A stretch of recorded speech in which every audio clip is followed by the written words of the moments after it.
Hey guys and girls, and welcome back to the Game of Thrones.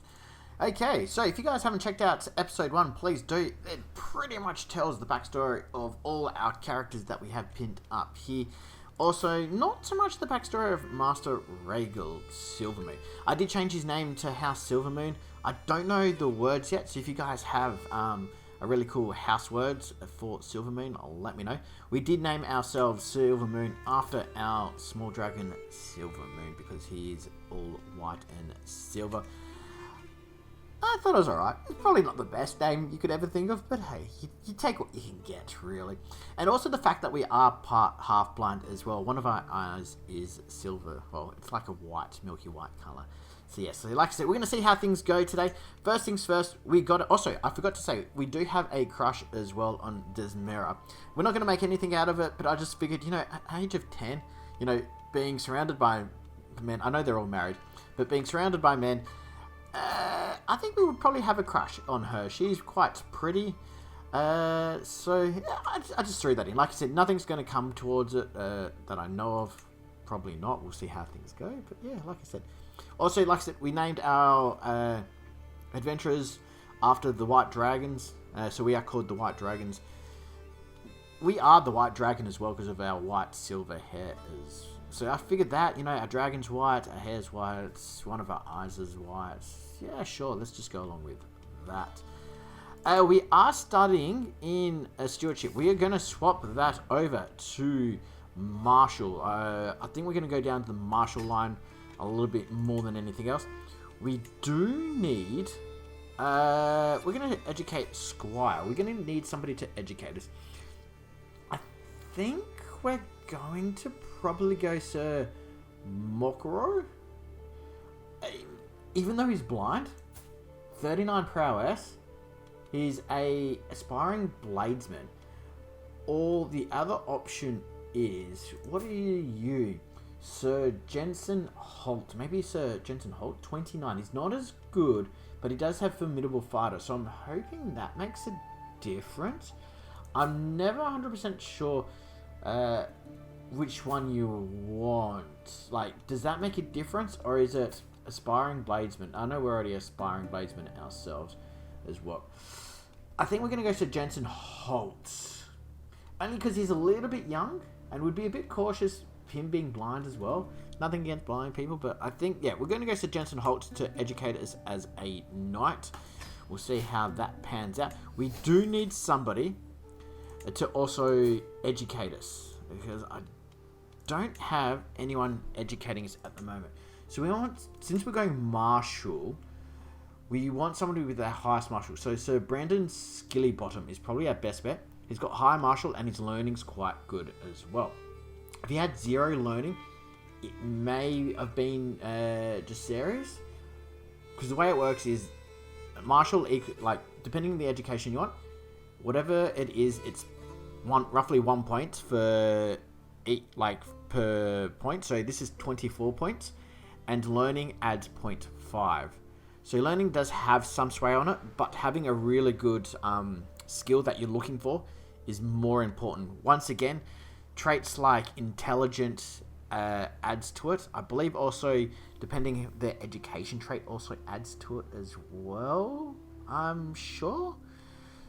So yeah, we're going to go Sir Brandon Skillybottom to be our educator. We should hopefully get something out of him as well. So like I said, we'll see how things go. The reason I did pick us at 10, just so we can try and develop a little bit of a character instead of having it already ready to go at the age of 16. We can't really do a whole lot anyway. So I'd rather us be a bit younger, complete some of these missions, and then once we come of age, we got some cash going for us. We're not going to use her in the war, and we could search for a maester. You know what? I don't think we really need a maester at the moment. I think we're looking pretty good. We do need to pick our camp focus. I think we're going to leave it at the bare basics of just we are wandering. If you guys want me to head in any direction, so if you guys want us to become swords for hire or become freebooters, pardon me, let me know in the comments down below and we'll swing towards that way. At the moment, I would say we're probably more freebooters than anything else. Just some of our characters, they're quite intriguing. Probably not the... I wouldn't say loyal, because they are all loyal to us, but I wouldn't say the most innocent group of men and women we've ever seen. So like I said, we'll see how things go. Not going to change any of this. We do need to appoint a couple of people into positions of power.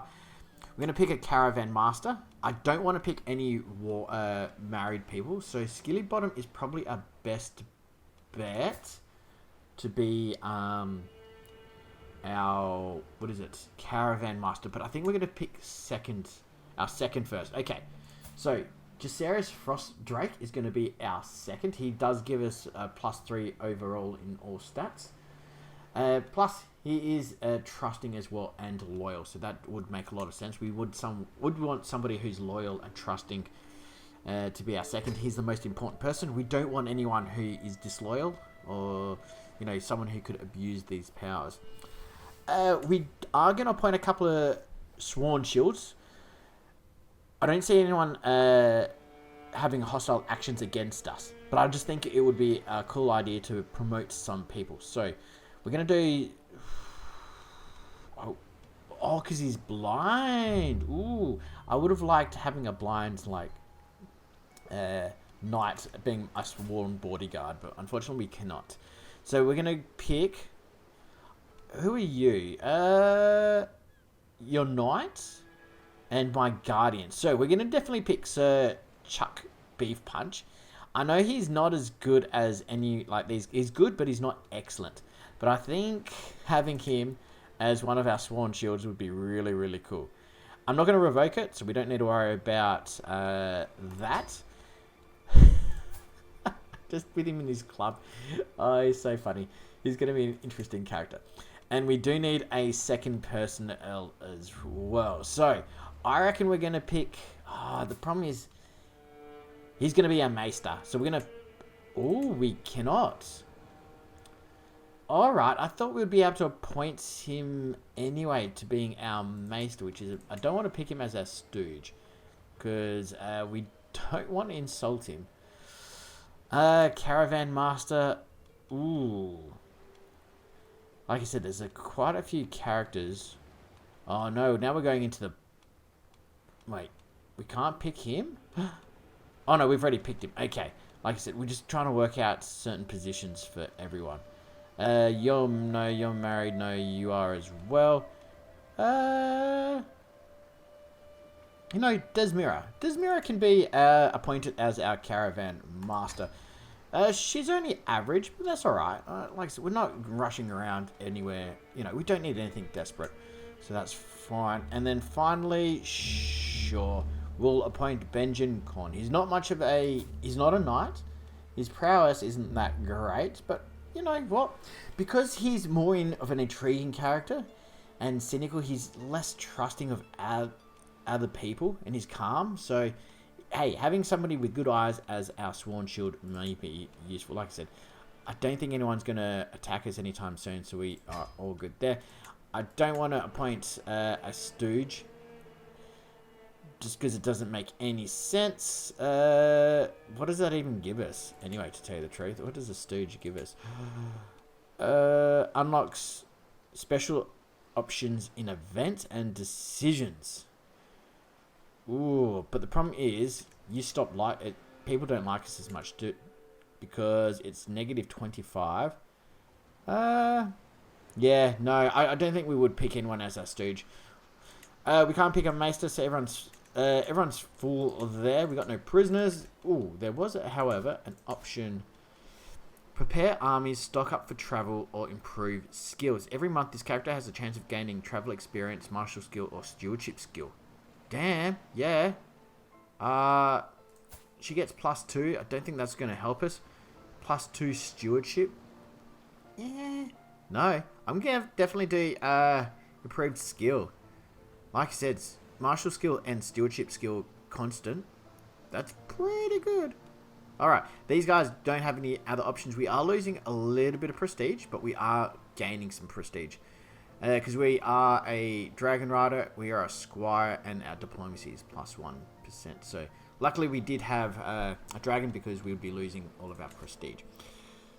Okay, everything's set, ready to go. I can't see anything else being needed at the moment. We can't do anything there. Visit holding, go fishing. You know what? Straight up, we're going to go fishing. We would like to lose... we don't need to lose any stress, but I would like to try and... you know what? First things first, let's go for a ride. We can't do it for 3 years, but I would like to try and create a closer bond with our dragon. We do have a decent bond, but we'll see how things go. We can't do it for 3 years either, so we might as well try and get it over and done with.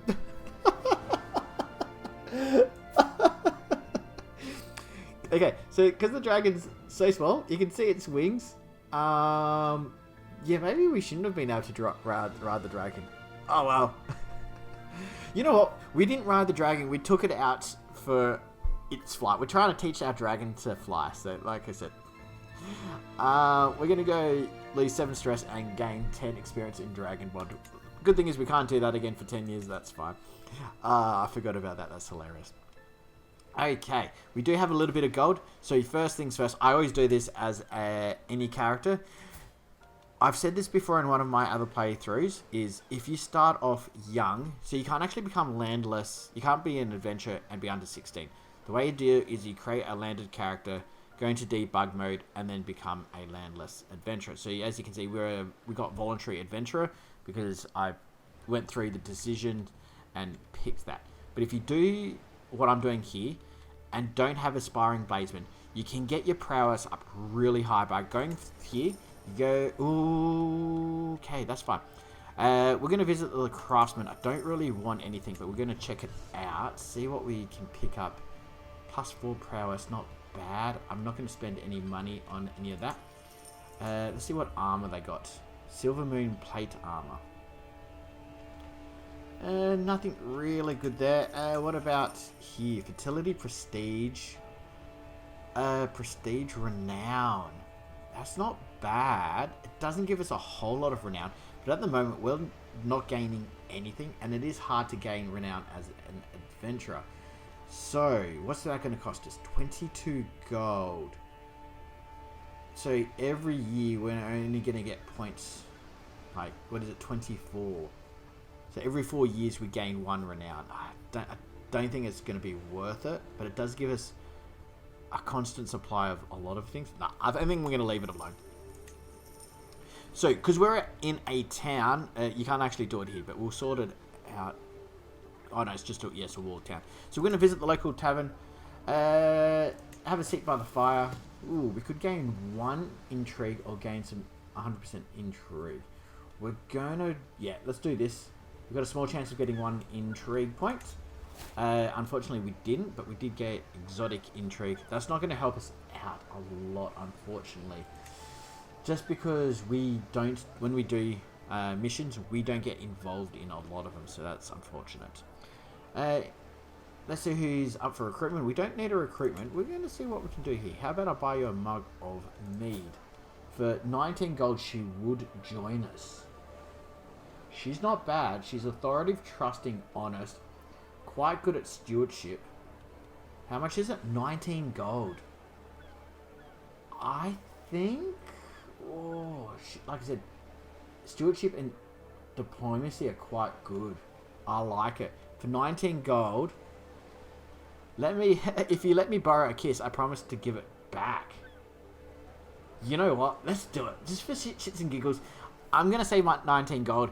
If it's meant to be, it's meant to be. If it's not, it's not. So we're going to try and give her a kiss at 10 years of age. And we're going to see if we can get her to join our camp.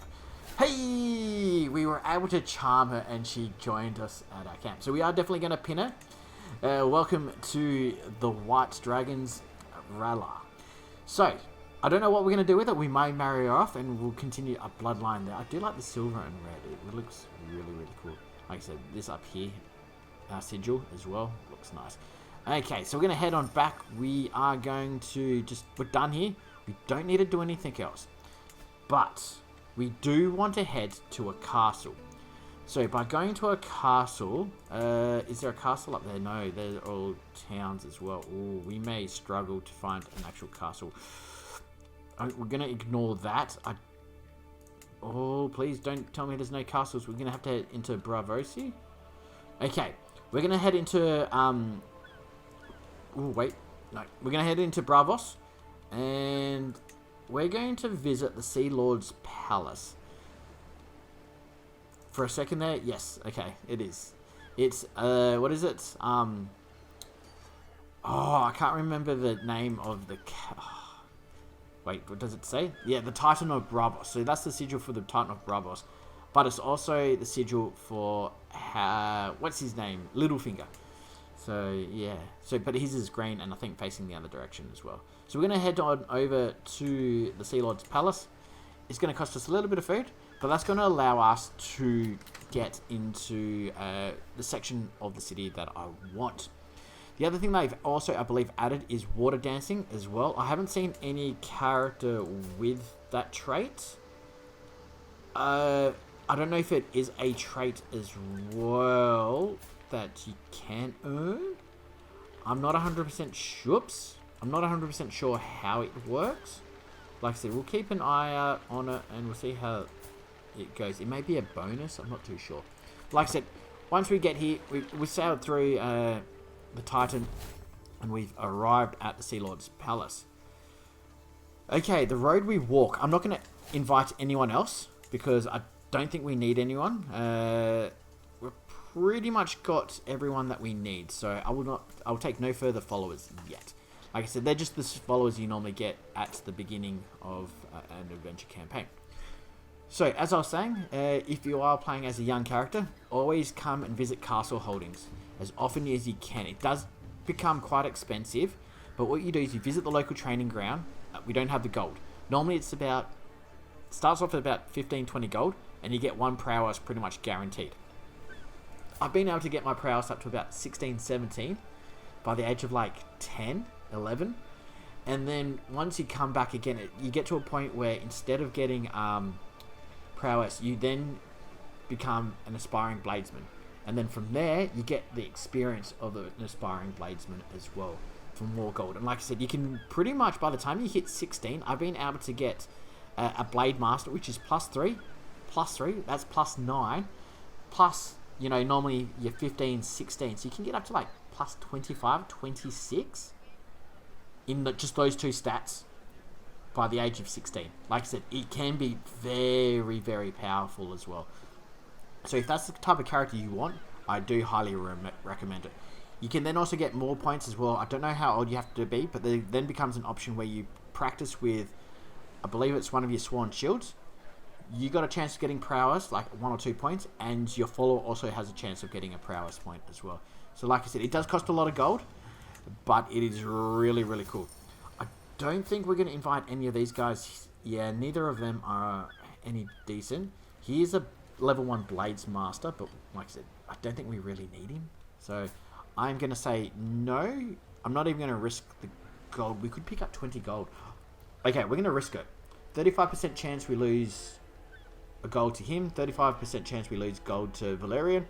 30% chance we win 10 gold. It's 10 gold we lose, but if we win, we get the 100 gold that we need for our training. Hey, it paid off. Excellent. So we won that round. I'm not going to risk it again. We can't do it anyway. So we're going to go to the training ground. And there you go. 100 gold. We get a chance of getting +2 prowess or just the +1. So we're going to have a training for 100 gold. It is a lot of gold, but I think we want to try and get our prowess up as much as we can. We're very, I'd say, a flat character. We got no strengths. We're not really weak at anything. So yeah, let's give that a crack. Excellent. Our prowess has increased by 2. So that was 13, but now it's, I think we need to wait for a day, I believe, before it kicks in. And we'll see how things go. We could visit the local tavern, sit by the fire. We don't need a story. For 31 gold, we don't have it. I'm not going to go into debt for it. But another thing is you can pick up... I'm just seeing what these guys are. Yeah, I'm kind of keeping an eye out for the water dancer. But picking up also Hesterloot is not too bad. It does cost you a bit of gold, but you can boost up your wit as well. So when you do tournaments, you start off quite strong in the wit department. So we're going to leave that alone. I don't need any of that. I don't need supplies, and I don't need any more contracts because we got plenty here. Okay. So, yep, so there you go. It just takes 1 day to tick over as well. For a second there, I was like, it's not ticking over. But, hey, for 100 gold plus 2 prowess, we're looking pretty good. At the age of 10, and being half blind, I'm liking it. So, we are going to end the episode there, guys. Like I said, these episodes are going to be a little bit shorter, but they're going to be about at the 20-minute mark just because they become too big. So, everything's looking pretty good. We got everyone into position that we want. We are completed our sword training, so we are now going next episode to come and settle some of these boundary disputes. These are quite good missions to pick up first because you take the stress hit, but you can complete them instantaneously as well. You don't need to do any sort of proper mission from. So as always, thanks for watching, guys. I'll see you guys in the next episode. Bye for now.